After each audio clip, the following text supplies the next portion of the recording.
From The Australian, here's what's on the front. I'm Claire Harvey. It's Tuesday, July 23.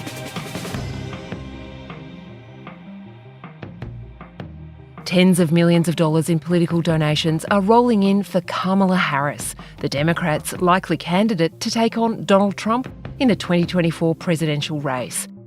That's after Joe Biden announced he was quitting the contest. The president, without acknowledging his clear cognitive difficulties, said he'd decided to step back and endorsed Harris. More on that in just a moment. Brittany Higgins says she has been forced to sell her house in France to pay for her defamation battle against former Defence Minister Linda Reynolds. Higgins bought the home with the proceeds of a $2.4 million Commonwealth payout after she said she was raped by Bruce Lehrmann inside Parliament House. Lehrmann was found in a civil court to have raped Higgins. He's appealing that finding. She's a 59-year-old lawyer with Indian and African American heritage and the darling of America's progressive left. And now Kamala Harris is set to be the Democrats' anointed candidate to take on Donald Trump. Today, we get to know the woman who wants to be the first female president of the United States and find out why this could be Donald Trump's worst nightmare.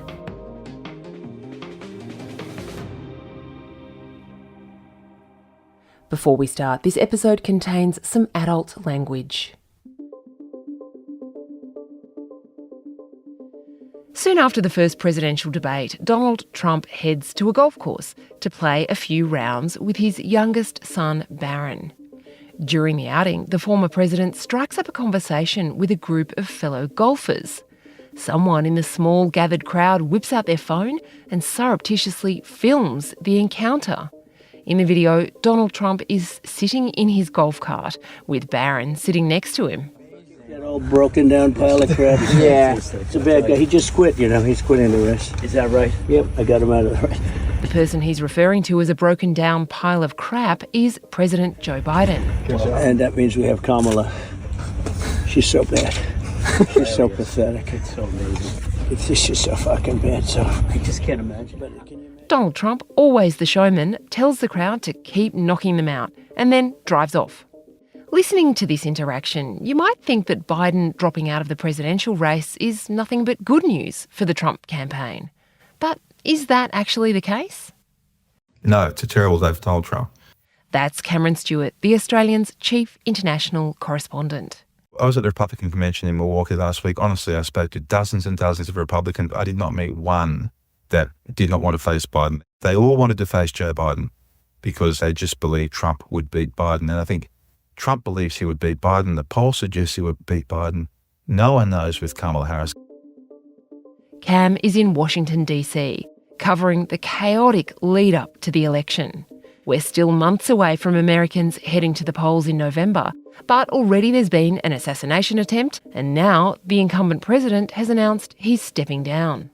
It hit like a thunderclap, Claire. It was a lazy Sunday afternoon, very hot and humid in Washington, very quiet. And then the president's tweet came out at 1:45 p.m. and the whole place went crazy. We are coming on the air with significant breaking news and a critical moment in the presidential race. NBC News has learned President Biden will step aside as the presumptive Democratic nominee. He will suspend his... People were checking their phones, going to televisions, social media was going crazy. Even though it was expected that he would probably drop out of the race in the days ahead, it still came as an enormous shock, I think, for people in the Capitol. I mean, it's such a seismic event. We've never seen a president do this at this late stage of a race ever before. We're into unknown territory, and the whole Capitol was absolutely galvanised. Now let's talk about Kamala Harris. She's a former district attorney. She was obviously quite successful as a lawyer in her pre-politics career, but she's become a target of fun for conservatives in America. You think you just fell out of a coconut tree? You exist in the context of all in which you live and what came before you. So the United States shares a very important relationship, which is an alliance with the Republic of North Korea. And it is an alliance that is strong and enduring. Culture is, it is a reflection of our moment in our time, right? And present culture is the way we express how we're feeling about the moment. And we should always find times to express how we feel about the moment that is a reflection of joy, because it comes in the morning. She's somewhat of a mystery, which of course is what would make Donald Trump nervous, because she's a bit of an unknown. She certainly had some failures. People often forget that she actually ran for president or the Democrat nomination in 2020, and she was terrible. She was very incoherent with her stump speeches. She gaffed a lot. She didn't have a clear message. Her staff came and went, and she dropped out of that race before the first primary was even held. So she was not a good campaigner at that point in time. My dear supporters, it is with deep regret, but also with deep gratitude, that I am suspending our campaign today.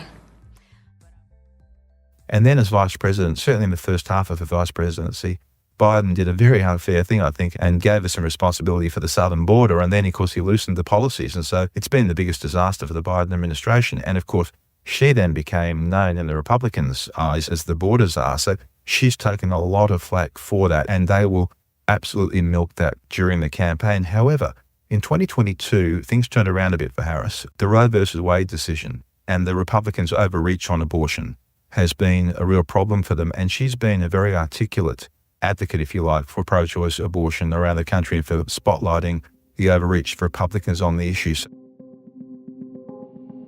Let's look at all the, I think it's now 21 or 22, Trump abortion bans in those 21, 22 states, which again, make no exception, some for rape or incest, which have contributed to IVF clinics and care being stifled, which have contributed to women having awful experiences around miscarriage, doctors and nurses and healthcare providers being afraid they might go to jail for administering care. She's very much loved in the Liberal Democrat big cities. Progressive, former prosecutor from California, a woman of color, very high achieving. She's absolutely adored. She's not liked in the Midwest. When I travel through the Midwest, go to bars and cafes, talk to people, Kamala Harris's name comes up and they're very hostile to her. And so I think she's going to have to round the ticket out by choosing perhaps a male governor from the Midwest, because that's where her weakness will be in the campaign. Is there symbolic electoral value, do you think, for the Democrats in the fact that she would be the first woman president? Or do you think the Donald Trump factor outweighs that symbolism? I think for the Democrats, that would be a very important symbolism. Absolutely. And she'll get a lot of support as a result of that. Of course, in the eyes of Republicans, that's not going to be particularly important. What will be really interesting here, and I think one of the great unknowns, Claire, is we're looking at a generational change candidate. We're suddenly not having two geriatrics looking at each other. And 70% of Americans did not want the Biden-Trump rematch. And now they've got what they want. And so I think the great question here is, to what degree does that generational change attract voters? To what degree do they say, oh my God, look, Trump's now 77 and we just need a break from this. We're going to go with a younger candidate. I think that's something which is a real wild card in this election.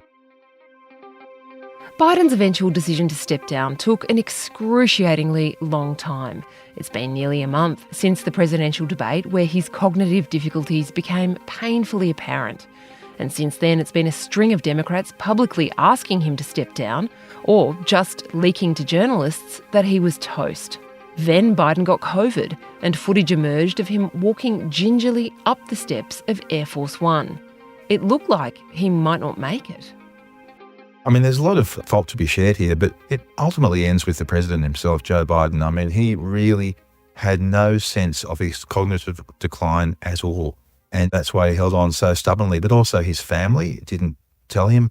His aides didn't want to go and actually tell him the bad news as well. And it's only when all Americans saw it unvarnished in that debate when he was a disaster. The problem here is that it would be quite difficult probably for the Democrats to beat Donald Trump anyway if they had a candidate who'd gone through the normal primary process and had all the time to prepare. Now they've got whoever the candidate is going to be has only got 3.5 months to A, unify the Democratic Party, B, sell a coherent and strong message to Americans to actually defeat Donald Trump, who is cashed up, confident, and on the ascendancy.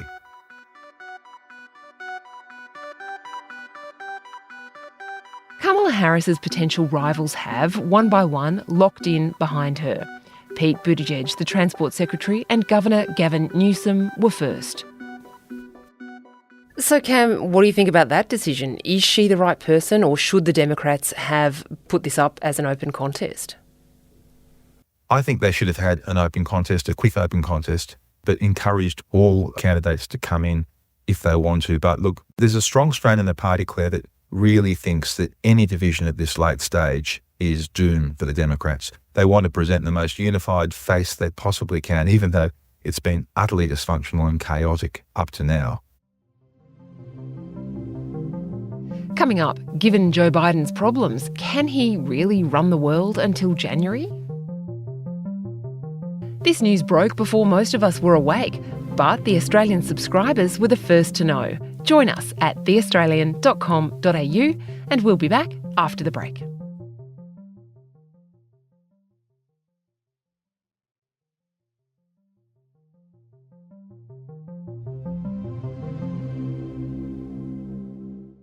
Joe Biden has stood aside from the presidential race, but he's not stood aside from the presidency. He will still be in charge until January when the new president takes over, whomever that may be.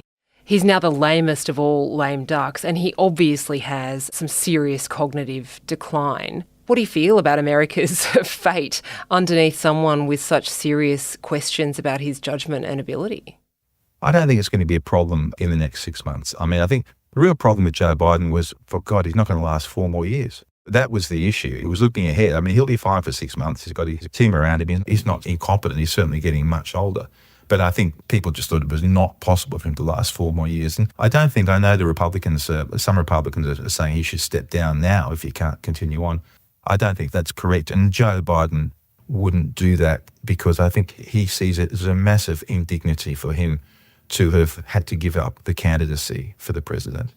He wouldn't go one step further and actually walk out of the presidency at this point in time. So, look, he'll be there. I think he'll be perfectly fine and functional. He might even improve because he'll have less of a workload to worry about getting re-elected. So I think he will be there. It's now he's out of the way. There won't be a lot of attention on him. It'll be all about Kamala and Donald. It's going to be fantastic. Cameron Stewart is the Australian's chief international correspondent.